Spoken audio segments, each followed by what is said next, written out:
Hello again, Glenn with Wogscapes. New project, alright. I'm working on a full-size table, 4x6, for Deathguard army. So I'm kind of going along the lines of their Homeworld, the Plague World, or Barbaros. Except this one, maybe it's a moon where they've started to terraform, right? They started to reshape it in the image of Nurgle. So we're looking for dead, ugly, gross looking detritus, some ugly looking greens that match their armor maybe a little bit, as well as some just sandy, deserty areas to give it a contrast, right? Get that contrast between those nasty putrescent colors and subtle grays.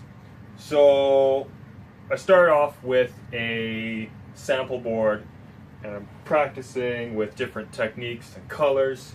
It took me about a month and I finally figured out exactly my color scheme here, right? So let's tip it up here.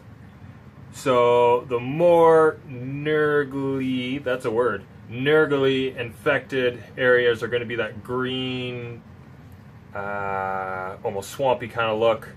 Some pools, I got like these pools of skulls going on in here, right? Yeah. And the areas that are a little less infected are going to be more of that gray color. As well as there's a transition from those grays in the rocks, working up into reds and yellows. Accents again with the skulls, these weird hellmouth pieces growing on the ground, on the sides of the rocks here as well.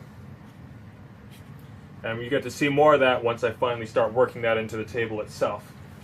Right now, I'm ready to start working on the table. This is going to be it. This is the bottom side of the table. So I just wanted something a little nicer looking than just plain MDF on the bottom. So I painted this with Tremclad, the oil-based paint. It's very durable, right?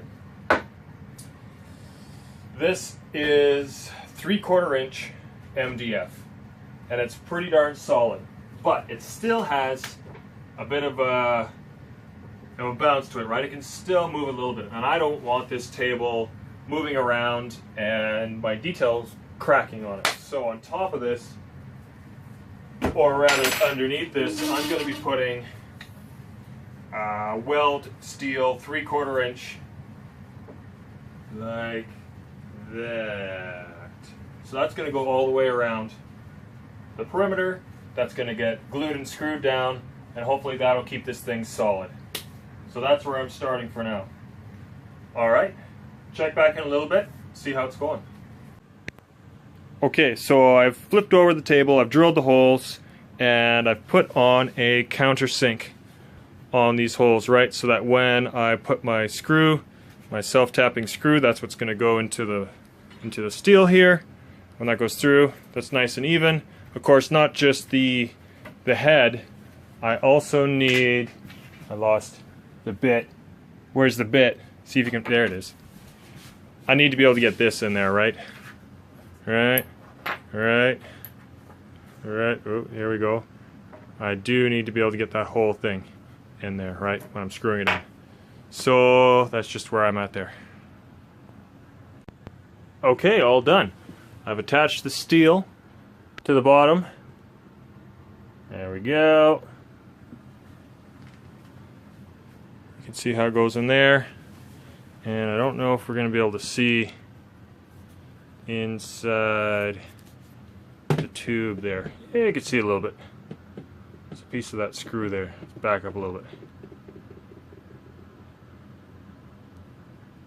Alright.